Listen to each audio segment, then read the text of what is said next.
భూమాయగాళ్ళ మాయలు కడప జిల్లాలో అన్నీ ఇన్ని కావు. భూమాయగాళ్ళు ప్రభుత్వ స్థలాలనే కాదు, ఏకంగా వారసులను పుట్టించి కాజేసినటువంటి ఘటన తాజాగా కడప నగరంలో వెలుగులోకి వచ్చింది.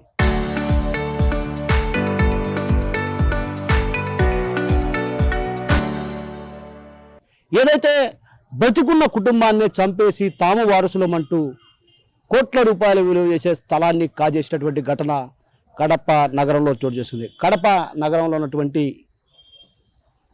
దుర్గా కాలనీలో రిటైర్డ్ లెక్చరర్ తోట నాగరాజు తన సతీమణి పేరిట తోట లావణ్య పేరిట రామచంద్రారెడ్డి దగ్గర 2004లో 3.5 సెంట్ల స్థలాన్ని కొనుగోలు చేశారు. అయితే ఆ కొనుగోలు చేసిన స్థలాన్ని తమ ఆధీనంలో ఉండంగానే కొందరు కొత్త వ్యక్తులు, అంటే ఎవరైతే వారసులుగా పుట్టుకొచ్చారు, ఆ వారసులుగా పుట్టుకొచ్చి ఏదైతే తోట లావణ్య తోట నాగరాజులు ఇద్దరు చనిపోయారు అంటూ కూడా తిరుపతిలో ఉన్నటువంటి రుయా ఆసుపత్రి స్విమ్స్లో డెత్ సర్టిఫికెట్లు తీసుకున్నారు. అంతేకాదు ఏకంగా తిరుపతి అడ్రస్తో ఫ్యామిలీ మెంబర్ సర్టిఫికెట్ కూడా తీసుకొని ఆ స్థలాన్ని అమ్మేశారు. ఇది ఇటీవల కాలంలో ఓ రిజిస్ట్రేషన్ చేసుకునేందుకు వెళ్ళిన సందర్భంగా ఇది వెలుగులోకి వచ్చింది. అయితే ఈ వ్యవహారం పైన ఏదైతే తోట వరుణ్ అనే వ్యక్తి ఎవరో ఆ కుటుంబ సభ్యులకు కూడా తెలియదు. కానీ వారసుడు పుట్టుకొచ్చి ఆ స్థలాన్ని అమ్మడాన్ని తోట నాగరాజు భార్య లావణ్య కలెక్టర్కు ఫిర్యాదు చేసింది. సో ఒక రకంగా భూములను కాజేసేందుకు రెవెన్యూ అధికారులు కూడా ఇందులో సహకరిస్తున్నటువంటి ఆరోపణలు కూడా బలంగా వినిపిస్తున్నాయి.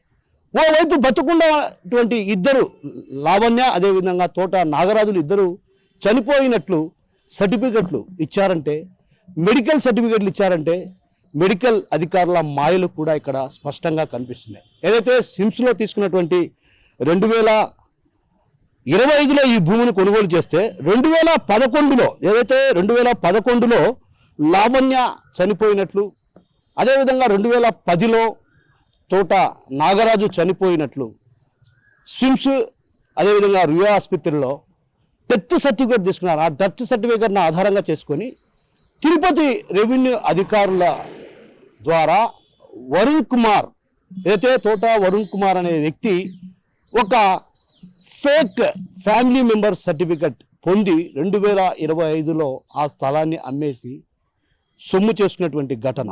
ఈ ఘటనలో పలువురు రెవెన్యూ అధికారుల ప్రమేయం కూడా ఇందులో ఉందన్నటువంటి ఆరోపణలు కూడా బలంగా వినిపిస్తున్నాయి. ఏదైనా సాధారణంగా ఎవరైనా సర్టిఫికెట్ల కోసం వెళ్తే కాళ్ళరిగేలా తిప్పుకునేటువంటి రెవెన్యూ అధికారులు వాళ్ళు చనిపోయినట్లు, అదేవిధంగా ఫ్యామిలీ మెంబర్ అంటే ఏకైక వారసుడు వరుణ్ కుమార్ అని ఇచ్చారంటే ఏ స్థాయిలో అక్కడ ఫేక్ సర్టిఫికెట్లు జారీ చేస్తున్నారో అర్థం చేసుకోవచ్చు. అయితే ఈ నేపథ్యంలో అటు సిమ్స్లో కూడా డెత్ సర్టిఫికెట్లు ఇచ్చారు. అంటే రెవెన్యూ అధికారుల వైపు మాయలు కనిపిస్తుంటే మరోవైపు మెడికల్ అధికారులు కూడా ఇదే తరహాలో మెడికల్ సర్టిఫికెట్లు ఇవ్వడం పైన కూడా పలు విమర్శలు వ్యక్తం అవుతున్నాయి. ఈ నేపథ్యంలో అసలు మెడికల్ సర్టిఫికెట్లు ఎవరిచ్చారు, ఇవి ఫేక్వా లేకుంటే ఎవరు సృష్టించారు అనే దానిపైన కూడా స్పష్టంగా విచారణ చేయాల్సినటువంటి అవసరం ఎంతైనా ఉందంటూ కూడా బాధ్యతలు కోరుతున్న పరిస్థితి. మరోవైపు సాంకేతిక పరిజ్ఞానం కొందరికి వరంగా మారిందనే చెప్పాలి. ఏదైతే తప్పుడు పత్రాలను సృష్టించి ఆస్తులను కాజేస్తున్నటువంటి ఘటనల నేపథ్యంలో కూడా రాష్ట్ర ప్రభుత్వం కూడా రిజిస్ట్రేషన్ కార్యాలయాలకు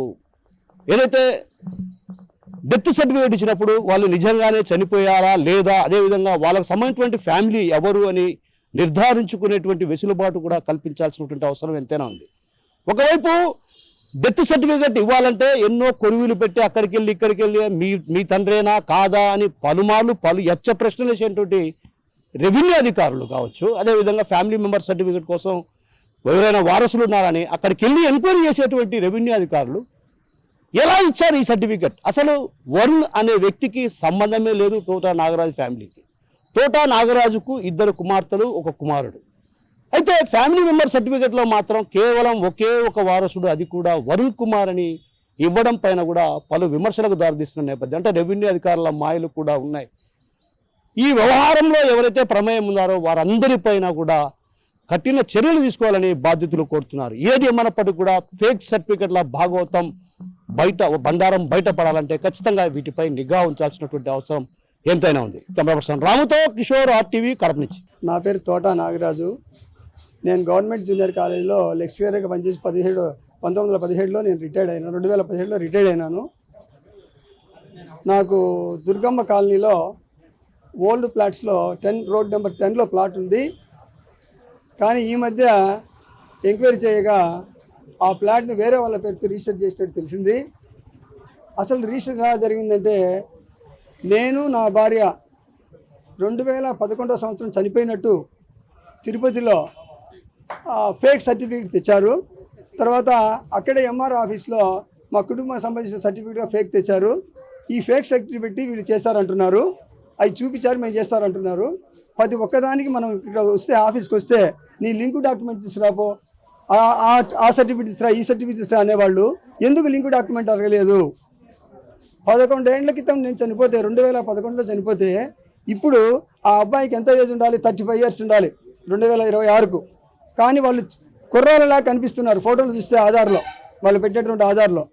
సో ఇంత ఘోరాలు జరిగినప్పుడు ప్రభుత్వాన్ని ఒకటే అడుగుతున్న, ముఖ్యమంత్రి నారా చంద్రబాబు నాయుడు గారిని, అలాగే డిప్యూటీ సీఎం పవన్ కళ్యాణ్ గారిని నేను వేడుకునేది ఏమంటే, ఇటువంటి మోసాలు తెలియని వాళ్ళకి జరిగితే ఏం చేస్తారు? నేను ఒక లెక్చరర్గా ఉంటే నేను ఈ మోసాలను ఎదిరించలేకపోతున్నాను.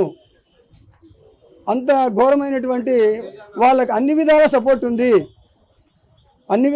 ఉంది, పొలిటికల్గా కానీ, ఆర్థికంగా కానీ, అఫిషియల్గా కానీ వాళ్ళకి సపోర్ట్ ఉంది. కాబట్టి వాళ్ళు ఇలా చేస్తున్నారు. ఎటువంటి సంబంధం లేదు, వాళ్ళు ఎవరో తెలియదు నాకు. నేను ఆల్ ఆఫ్ సడన్ అయింది చూస్తే నాకే అసలు ఒక రోజు అంతా పట్టింది తేరుకునడానికి. ఏంటి మేము నాయనలు ఆ భార్య 2011లో చనిపోయినాం. సర్టిఫికేట్ పెట్టినారు ఇక్కడ. మా కొడుకు అతని కొడుకని తోట అరుణ్ కుమార్ అని వాడు మా కొడుకు అయినట్లు ఒక సర్టిఫికేట్ పెట్టి ఈ అంతా చేశాడు. మా కొడుకు ఈ మోక్షజ్ఞ, మా కొడుకు, మాకిద్దరు కూతుర్లు. సో వీళ్ళందరినీ కాదని ఇంత ఘోరంగా చేశారంటే, మిగతా వాళ్ళకి ఇది మేలుకొల్పు. మీరు ఇళ్లలో ఉండి మా ల్యాండ్స్ ఉన్నాయి, మా భూములు ఉన్నాయి, మేమేం కాదు, మేము సేఫ్గా అనుకుంటామంటే చాలా తప్పు. మీరు అప్పుడప్పుడు వెరిఫై చేయండి, ప్రతి సంవత్సరానికి ఒకసారి వెరిఫై చేసుకోండి. నా విన్నపం ఇది. ఎంక్వైరీ చేసి ఏమో చెప్తాం. పీజీఆర్స్లో అడిగినారు కాబట్టి కలెక్టర్ గారికి ఇది మనం సమర్పించుకోవాలి.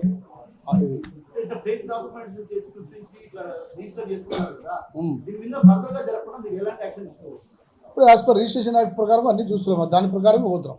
ఇప్పుడు మనకి ఫేక్ అనేది కూడా ఇది మనకు తెలియదు, మీరు చెప్పేంత మనకు తెలియదు ఫేక్ అనేది. మనకి ఆ రోజు రాలేదు కదా, మాకు చనిపోయినారంటే ఏకైక వారసుని వాళ్ళు తెచ్చినారు కదా, డెత్ సర్టిఫికేట్ అవన్నీ రెండు.